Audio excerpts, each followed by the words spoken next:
ಭಟಕೆ ಕರಾವಳಿ ನಲುಗಿ ಹೋಗಿದೆ. ಗುಡ್ಡ ಕುಸಿದು 7 ಮಂದಿ ಜೀವಂತವಾಗಿ ಸಮಾಧಿಯಾಗಿದ್ದಾರೆ. ರಕ್ಷಣಾ ತಂಡ ಹರಸಾಹಸ ಪಟ್ಟು 4 ಮೃತದೇಹವನ್ನು ಹೊರತೆಗೆದಿದ್ದಾರೆ. ಇನ್ನ 3 ರಕ್ಷಣಾ ಕಾರ್ಯಾಚರಣೆ ಸ್ಥಳದಲ್ಲಿ ಆಗ್ತಾ ಇದೆ. ಬಟ್ ಗಂಭೀರ ಆರೋಪ, ಅವೈಜ್ಞಾನಿಕ ಕಾಮಗಾರಿಯೇ ಇಷ್ಟಕ್ಕೆಲ್ಲ ಕಾರಣ ಅನ್ನುವಂಥ ಆರೋಪ ಕೂಡ ಕೇಳೋದು ಸಿಗ್ತಾ ಇದೆ. ಈ ಕುರಿತ ಒಂದು ವರದಿ ಇದೆ, ಬನ್ನಿ ನೋಡ್ಕೊಂಡು ಬರೋಣ.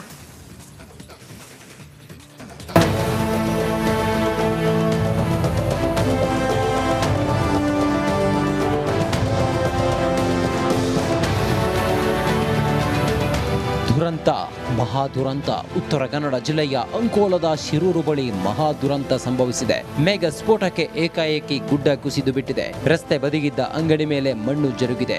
ಒಂದಲ್ಲ ಎರಡಲ್ಲ ಬರೋಬ್ಬರಿ 7 ಮಂದಿ ಜೀವಂತ ಸಮಾಧಿಯಾಗಿದ್ದಾರೆ.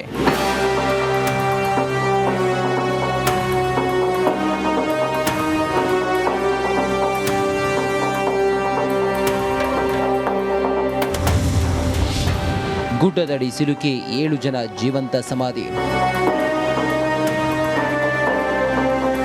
ರಸ್ತೆ ಬದಿಗಿದ್ದ ಅಂಗಡಿ ಮೇಲೆ ಗುಡ್ಡದ ಮಣ್ಣು ಜರುಗಿದ ಪರಿಣಾಮ ಅಂಗಡಿಯಲ್ಲಿದ್ದ 15 ಮಂದಿ ನಾಪತ್ತೆಯಾಗಿದ್ರು. ಈ ಪೈಕಿ 7 ಮಂದಿ ಮಣ್ಣಿನ ಅಡಿ ಸಿಲುಕಿ ಜೀವಂತ ಸಮಾಧಿಯಾಗಿದ್ದಾರೆ. ಮಣ್ಣಿನ ಅಡಿ ಸಿಲುಕಿ ಜೀವಂತ ಸಮಾಧಿಯಾಗಿದ್ದ 4 ಮೃತದೇಹಗಳು ಸಿಕ್ಕಿವೆ. ಶಾಂತಿ ನಾಯ್ಕ, ಲಕ್ಷ್ಮಣ ನಾಯ್ಕ, ರೋಷನ್ ಮತ್ತು ಓರ್ವ ಲಾರಿ ಚಾಲಕನ ಮೃತದೇಹ ಗೋಕರ್ಣ ಸಮೀಪದ ದುಬ್ಬನಶಿಶಿ ಬಳಿ ಪತ್ತೆಯಾಗಿದೆ. ಇನ್ನು ಭೂ ಸಮಾಧಿಯಾದವರ ಬಗ್ಗೆ ನಿಖರವಾದ ಸಂಖ್ಯೆ ತಿಳಿದು ಬಂದಿಲ್ಲ.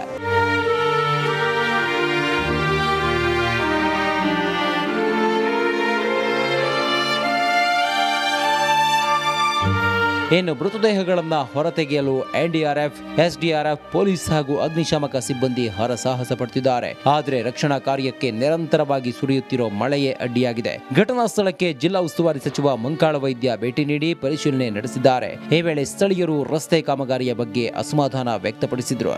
ಈ ಆಯುರ್ವೇದ ಕಂಪನಿಯವರು ಮಾಡಿದಂತ ಕೆಟ್ಟ ಕೆಲಸದ ಕಾಮಗಾರಿಯ ಪರಿಣಾಮವಾಗಿ ಈ ಒಂದು ಅನಾಹುತ ಸಂಭವಿಸಿದೆ ಅಂತ ನಾ ಹೇಳ್ತಾ ಇದ್ದೇನೆ. ಅಂಗಡಿಯ ಮೇಲ್ಭಾಗದಲ್ಲಿ ಗುಡ್ಡ ಬೀಳುತ್ತದೆ ಎನ್ನುವುದು ಪ್ರತಿಯೊಬ್ಬ ಅಧಿಕಾರಿಗಳಿಗೂ ಗೊತ್ತು.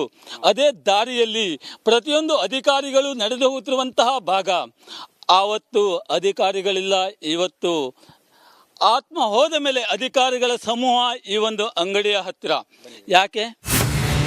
ಶಿರೂರು ಗ್ರಾಮದಲ್ಲಿ ಗಂಗಾವಳಿ ನದಿಯ ಪಕ್ಕದಲ್ಲಿ ನೇರವಾಗಿ ಗುಡ್ಡವನ್ನ ಕೊರೆಯಲಾಗಿದೆ. ವೈಜ್ಞಾನಿಕವಾಗಿ ಕೊರೆಯದ ಕಾರಣ ಗುಡ್ಡದ ಮಣ್ಣು ಜರುಗಿದೆ. ಇದಕ್ಕೆಲ್ಲ ಚತುಷ್ಪಥ ರಸ್ತೆ ಕಾಮಗಾರಿಯೇ ಕಾರಣ ಎಂದು ಸಚಿವರು ಆರೋಪಿಸಿದ್ದಾರೆ. ನಾನು ಬಹಳ ನೋವಿಂದ ಹೇಳ್ತೀನಿ, ಇದಕ್ಕೆ ಈ ಸಾವಿಗೆ ಈ ರೋಡ್ ಪರಿಸ್ಥಿತಿ ಹೀಗಾಗ್ಲಿಕ್ಕೆ ನೇರವಾಗಿ ಹೇಳ್ತೀನಿ, ಇದ್ರ ಜೊತೆ ಜನಪ್ರತಿನಿಧಿಗಳು ಇದ್ದಾರೆ, ಅಧಿಕಾರಿಗಳು ಇದ್ದಾರೆ. ಅವರಿಗೆ ನಾಚಿಕೆ ಆಗಬೇಕು. ಇಂಥವ್ರಿಗೆ ಸಪೋರ್ಟ್ ಮಾಡ್ತಾರಲ್ಲ, ನಾಚಿಕೆ ಆಗಬೇಕು. ಜನ ತ್ಯಾಗ ಮಾಡಿದ್ದಾರೆ. ನೀವು ಎಷ್ಟು ಜಾಗ ಬೇಕೋ ಅಷ್ಟು ಜಾಗ ಬಿಟ್ಕೊಟ್ಟಿದ್ದೇವೆ ನಾವು. ನೀವು ಕೇಳಿದ ಹಣಕ್ಕೆ ಅವರು ರಿಪೋರ್ಟ್ ಕೊಟ್ಟಿದ್ದಾರೆ. 2 ಕಿಲೋಮೀಟರ್ 2.9 ಕಿಲೋಮೀಟರ್ ರೋಡ್ ಬಾಕಿ ಇದೆ ನಡಿ. ಕಾರವಾರದಿಂದ ಇಲ್ಲಿಗೆ ಬರೋರಿಗೆ ನೀವೇ ನೋಡಿದ್ರಿ, ಕಡಿಮೆ ಅಂದ್ರೆ 10 ಕಿಲೋಮೀಟರ್ ಇದೆ ಇಲ್ಲಿ. ಏನು ಗುಡ್ಡ ಕುಸಿದ ರಭಸಕ್ಕೆ ರಸ್ತೆ ಬದಿ ನಿಂತಿದ್ದ 2 ಗ್ಯಾಸ್ ಟ್ಯಾಂಕರ್ಗಳು ಗಂಗಾವಳಿ ನದಿಯ ಪಾಲಾಗಿದೆ. ಹರಿಯುವ ನದಿಯಲ್ಲಿ 2 ಗ್ಯಾಸ್ ಟ್ಯಾಂಕರ್ ಕೊಚ್ಚಿಕೊಂಡು ಹೋಗಿವೆ. ಒಂದು ವೇಳೆ ಗ್ಯಾಸ್ ಲೀಕ್ ಆದರೆ ಮತ್ತೊಂದು ದುರಂತ ಸಂಭವಿಸುವುದರಲ್ಲಿ ಯಾವುದೇ ಅನುಮಾನವಿಲ್ಲ. ಶೇಷಗಿರಿ ಮುಂಡಳ್ಳಿ, ರಿಪಬ್ಲಿಕ್ ಕನ್ನಡ, ಕಾರವಾರ.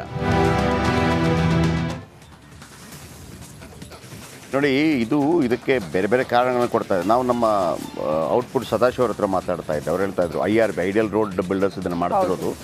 ಬೇರೆ ಅತ್ಯುತ್ತಮ ರೋಡ್ಗಳನ್ನು ಕೂಡ ಅವ್ರು ಮಾಡಿದ್ದಾರೆ, ಇಲ್ಲ ಅಂತಲ್ಲ. ಇದೇನಾಗುತ್ತೆ, ಈ ಅಲ್ಲಿಯ ಮಣ್ಣಿದೆಯಲ್ಲ ಒಂಥರ ಸ್ಪಾಂಜ್ ಥರ. ಹಾಗಿದ್ರೆ ಮೊದಲು ಬೀಳ್ತಾ ಇರಲಿಲ್ವ ಅಂತ ಕೇಳಿದಾಗ ಒಂದು ಮಾತು ಹೇಳ್ತಾ ಇದ್ರು. ಮೊದಲು ಮರ ಗಿಡಗಳೆಲ್ಲ ಇದ್ದಾಗ ಆ ಮರ ಗಿಡಗಳದೆಲ್ಲ ಎಲೆ ಬಿದ್ದು ನೀವು ಮಳೆ ಬಿದ್ದಾಗ ಡೈರೆಕ್ಟ್ ಮಣ್ಣಿಗೆ ಹೋಗ್ತಿರ್ಲಿಲ್ಲ. ಅದು ಇಟ್ ವಿಲ್ ಟೇಕ್ ಟೈಮ್. ಸ್ವಲ್ಪ ಟೈಮ್ ಆದ ನಂತರ ಎಲೆಗೆ ಬಿದ್ದು ಆ ನಂತರ ಹೀರ್ಕೊಂಡು. ಈಗ ಇವರು ಗುಡ್ಡ ಕಡಿತಾರೆ, ಚತುಷ್ಪಥ ರಸ್ತೆಗೆ ಸ್ಲೋಪ್ ಆಗಿ ಹಿಂಗೆ ಕಡಿದಾಗ ಏನಾಗುತ್ತೆ, ಡೈರೆಕ್ಟ್ ಮಣ್ಣಿಗೆ ಮಳೆ ನೀರು ಅದು ಸ್ಪಾಂಜ್ ಥರ ಬಿದ್ದೋಗ್ಬಿಡ್ತದೆ. ಬೇರೆ ಅಲ್ಲಿ ಅವಕಾಶಗಳೇ ಇಲ್ಲ. ಆಮೇಲೆ ತುಂಬ ಜಿಲ್ಲಾಧಿಕಾರಿಗಳು ಈಗ ಮೂಲೆ ಮಗಿಲನ್ನೆಲ್ಲ ಇದಾರಲ್ಲ, ಇವರೆಲ್ಲ ತುಂಬ ಅಲ್ಲಿ ಕೆಲಸ ಮಾಡಿದ್ದಾರೆ, ಭಾಳ ಪ್ರಯತ್ನ ಪಟ್ಟಿದ್ದಾರೆ. ಆಮೇಲೆ ಸಿಮೆಂಟ್ ಈ ಥರ ಹಾಕುವಂಥ ಪ್ರಯತ್ನ ಪಟ್ಟಿದ್ದಾರೆ. ಯಾವುದು ವರ್ಕೌಟ್ ಆಗಲಿಲ್ಲ. ಆಮೇಲೆ ಕೆಲವರೇನಾಯಿತು, ನಿರಂತರವಾಗಿ ಸಾಕ್ತಾ ಇದೆ. ಆಮೇಲೆ ಕುಮಟಾದಲ್ಲೂ ಕೂಡ ಅಷ್ಟೇ, ಬೈಪಾಸ್ ಮಾಡಬೇಕಾ ಮಾಡಬಾರ್ದಾ. ಆಮೇಲೆ ಕೆಲವು ಜನ ಕೋರ್ಟ್ಗೆ ಹೋದ್ರು, ಲಿಟಿಗೇಷನ್ಗೆ ಹೋದ್ರು, ನಮ್ಮ ಜಾಗ ಪರಿಹಾರ ಸಿಕ್ಕಿಲ್ಲ ಅಂತ ಹೋದರು. ಅಲ್ಲಿ ಜನರುಗಳು ಕೂಡ ಅದಕ್ಕೊಂದು ಸಪೋರ್ಟ್ ಮಾಡೋದಂಥ ರೀತಿಯಲ್ಲಿ. ಆಮೇಲೆ ಅಲ್ಲಿ ಬೀಳ್ತಾ ಇರೋ ರೀತಿ ಇದೆಯಲ್ಲ, ಅದನ್ನು ತಡೆಯೋಕ್ಕೆ ಆಗಲ್ಲ. ಆ ಮಣ್ಣೆ ಅಂಥದ್ದು. ಬೇರೆದೇ ರೀತಿಯಲ್ಲಿ ಆಲೋಚನೆ ಮಾಡಬೇಕಾಗುತ್ತೆ, ದೊಡ್ಡ ಮಟ್ಟದಲ್ಲಿ ಆಲೋಚನೆ ಮಾಡಬೇಕಾಗಿಲ್ಲ. ಇಲ್ಲದಿದ್ದರೆ ಆ ಪ್ರಾಬ್ಲಮ್ನ ಸಾಲ್ವ್ ಮಾಡೋಕ್ಕಾಗಲ್ಲ.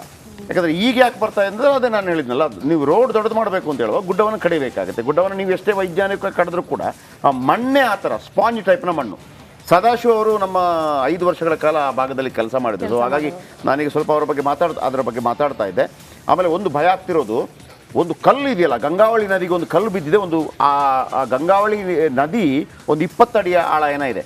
ಆ ಕಲ್ಲು 20 ಅಡಿ ಆಳಕ್ಕೆ ಬಿದ್ದ ನಂತರ ಕೂಡ ಒಂದು 5 ಅಡಿ ಕಾಣ್ತಾ ಇದೆ. ಆ ಕಲ್ಲು ಬಿದ್ದ ಫೋರ್ಸ್ಗೆ ನೀರು ಎಗರಿ ಅಂದರೆ ಮೇಲಕ್ಕೆದ್ದು ಸುನಾಮಿ ಆದಂಗೆ ಆಗಿದೆ ಅಂತ 2 ಮನೆ ಇದಾಗಿದೆ, ಒಂಥರ ಜಾರ್ಕೊಂಡು ಹೋಗಿದೆ. ಅಷ್ಟು ಪ್ರಭಾವಶಾಲಿ ಆಗಿದೆ. ಇಡೀ ಜಿಲ್ಲಾಡಳಿತ ಮತ್ತು ಸರ್ಕಾರ ಹೆಚ್ಚಿನ ಗಮನ ಹರಿಸಿದೆ. ಕ್ಯಾಪ್ಟನ್ ಅರ್ಜುನ್ನ ಕೊಂದಿದ್ದು ಯಾರು? ಅವ್ರ ನರೇಟಿವ್ ಎಲ್ಲಿ ತಂದಿಟ್ಟಿದ್ದಾರೆ ಅಂತಂದ್ರೆ ಸಂಪತ್ತನ್ನ ಹಂಚಿಬಿಡೋದು ಅಂತ. ಇದು ಸ್ಟುಡಿಯೋ ಟಿಪ್ಪು ಜಯಂತಿ ಮಾಡಕ್ಕೆ ಅವ್ರಿಗೆ ಖಂಡಿಸಿದ್ರು. Very nice. ಯಾರು ತಪ್ಪು ಮಾಡಿರೋದಿಲ್ಲಿ? ಓಲೈಕೆ ಹೇಳಿಕೆ ಇದು ಅಂತ ಹೇಳಿ ಯಾಕೆ ಪರಿಗಣಿಸಬಾರದು? ಕಿಚ್ಚಕ್ಕಲ್ಲ ಇದು ವೇದಿಕೆ. ಇದು ಫೋಟೋ ಎಲ್ರಿಗೂ ಒಂದು ಟೈಮ್ ನಿಮ್ಮ ಸಮಯ ಮುಗಿದಿದೆ. ಅವ್ರು ಹೇಳಕ್ಕಿಂತ ಮುಂಚೆನೆ ಹೇಗೆ ಪ್ರತಾಪ್ ಸಿಂಹ ಪಾಸ್ ಕೊಟ್ಟಿದಂತ ಆಗ್ಲಿ ಡಿಕ್ಲೇರ್ ಆಗೋಗಿತ್ತು ಅಂತ ನನಗೊಂದು ಡೌಟ್ ಬಂತು. ಸಾಕು ನಿಲ್ಸಿ. ಕೆಟ್ಟ ಪದ ಬಳಕೆ ಕಾಂಪಿಟೇಷನ್ ಇಟ್ಟಿಲ್ಲ ನಾವಿಲ್ಲಿ.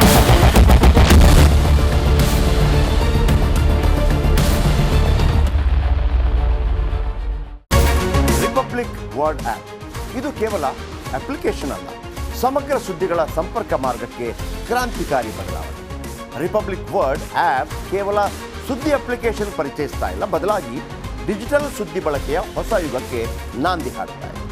ಇದೊಂದು ಬ್ರೇಕಿಂಗ್ ನ್ಯೂಸ್, ಪ್ರಭಾವಶಾಲಿ ಕಾರ್ಯಕ್ರಮಗಳಿಗೆ ಗಟ್ಟಿಯಾದ ವೇದಿಕೆ. ಇಲ್ಲಿ ಕೇವಲ ತಾಜಾ ಸುದ್ದಿ, ಅದರ ನೇರ ಪ್ರಸಾರ ಮತ್ತು ಚರ್ಚೆಗಳಿಗೆ ಮಾತ್ರ ಅವಕಾಶ. ರಿಪಬ್ಲಿಕ್ ವರ್ಲ್ಡ್ ಆ್ಯಪ್ ಡೌನ್ಲೋಡ್ ಮಾಡಿಕೊಳ್ಳಿ. ಗೂಗಲ್ ಪ್ಲೇಸ್ಟೋರ್ ಮತ್ತು ಆಪಲ್ ಆ್ಯಪ್ ಸ್ಟೋರ್ನಲ್ಲಿ ಲಭ್ಯವಿದೆ. ನಮಸ್ಕಾರ, ಕರ್ನಾಟಕ ಪ್ರೈಮ್ ಟೈಮ್ಗೆ ಸ್ವಾಗತ. ನಾನು ಜಯಪ್ರಕಾಶ್ ಶೆಟ್ಟಿ. ಇಡೀ ಕರುನಾಡು ಇವತ್ತು ರೆಬೆಲ್ ಆಗಿ ನಿಂತಿದೆ. ಈ ಹಗರಣಗಳನ್ನು ಸದನದಲ್ಲಿ ಪ್ರಸ್ತಾಪ ಮಾಡಲು ಕೂಡ ಕಾಂಗ್ರೆಸ್ ಹಿಂದೇಟು ಹಾಕಿದ್ದೇಕೆ? ನಿಮ್ಗೆ ಸಂಬಳ ಅದಕ್ಕೆ, ನಿಮಗೆ ವಾಹನ ಅದಕ್ಕೆ, ನಿಮಗೆ ವೆಪನ್ ಅದಕ್ಕೆ, ನೀವು ಅದನ್ನು ಸೆರೆ ಹಿಡಿಬೇಕಾಗಿದೆ.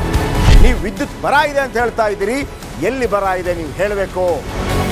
ಪಾಕಿಸ್ತಾನ್ ಆಕ್ಯುಪೈಡ್ ಕಾಶ್ಮೀರ್ ಅದು ಎಂದೆಂದಿಗೂ ನಮ್ಮದು. 40 ಮೆಷಿನ್ಗಳು ತಂದಿತ್ತು ನೋಟ್ ಎಣಿಸುವುದಕ್ಕೆ, ಅದೇ ಹಾಳಾಯಿತು. ಮಥುರಾದ ಗಲಾಟೆ ಇದೆಯಲ್ಲ, ಅದು ಸ್ಥಳೀಯವಾಗಿ ಕೂತು ಪರಿಹರಿಸಬಹುದಾದಂಥ ಕಾನೂನಿದೆ. ಗ್ಯಾರಂಟಿ ಯೋಜನೆಯಿಂದ ನಷ್ಟ ಆಗಿದೆ, ಲಾಭ ಆಗಿದೆ, ದಯವಿಟ್ಟು ಹೇಳಿ. Dawood Ibrahim most wanted criminal ಯಾವಾಗಾದ ಅಂದರೆ ಇಲ್ಲಿ ತನಕ ಭಾರತ ದೇಶದಲ್ಲಿ ಓರ್ವ ದಲಿತ ಪ್ರಧಾನಿಯಾದಂಥ ಇತಿಹಾಸವೇ ಇಲ್ಲ. ರಿಪಬ್ಲಿಕ್ ವರ್ಲ್ಡ್ ಆಪ್ ಇದು ಕೇವಲ ಅಪ್ಲಿಕೇಶನ್ ಅಲ್ಲ, ಸಮಗ್ರ ಸುದ್ದಿಗಳ ಸಂಪರ್ಕ ಮಾರ್ಗಕ್ಕೆ ಕ್ರಾಂತಿಕಾರಿ ಬದಲಾವಣೆ. ರಿಪಬ್ಲಿಕ್ ವರ್ಲ್ಡ್ ಆಪ್ ಕೇವಲ ಸುದ್ದಿ ಅಪ್ಲಿಕೇಶನ್ ಅನ್ನ ಪರಿಚಯ ಮಾಡ್ತಾ ಇಲ್ಲ, ಬದಲಾಗಿ ಡಿಜಿಟಲ್ ಸುದ್ದಿ ಬಳಕೆಯ ಹೊಸ ಯುಗಕ್ಕೆ ನಾಂದಿ ಹಾಡ್ತಾ ಇದೆ. ಇದೊಂದು ಬ್ರೇಕಿಂಗ್ ನ್ಯೂಸ್, ಪ್ರಭಾವಶಾಲಿ ಕಾರ್ಯಕ್ರಮಗಳಿಗೆ ಗಟ್ಟಿಯಾದ ವೇದಿಕೆ. ರಿಪಬ್ಲಿಕ್ ವರ್ಲ್ಡ್ ಅಪ್ಲಿಕೇಶನ್ ಈಗ ಲೈವ್ ಆಗಿದೆ. ಗೂಗಲ್ ಪ್ಲೇ ಸ್ಟೋರ್ ಮತ್ತು ಆಪಲ್ ಆಪ್ ಸ್ಟೋರ್ ಎರಡರಲ್ಲೂ ಲಭ್ಯವಿದೆ. ಈಗಲೇ ಡೌನ್ಲೋಡ್ ಮಾಡಿ.